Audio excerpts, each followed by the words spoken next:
Čím se byl?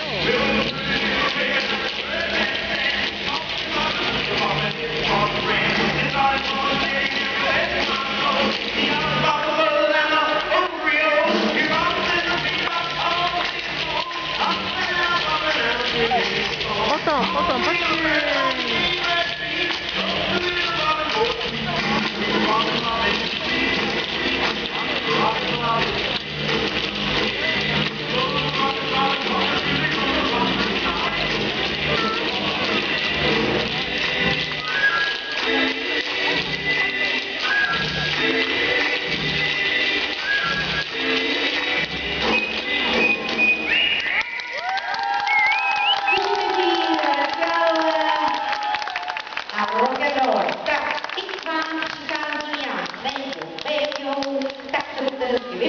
Tady máme medvěda, hezky se tam pěkně naštimujte, ať máme hezky na památku na dnešní mistrovství České republiky.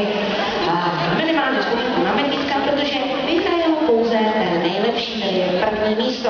A nejen to první místo, navíc kromě medvěda, získá i možnost vycestovat na soustředění. Děkuju. Tak třeba tvoje jméno? Děkuju, Sáro. Tak utíkejte, prosím, můžete čekat, jak to dopadne.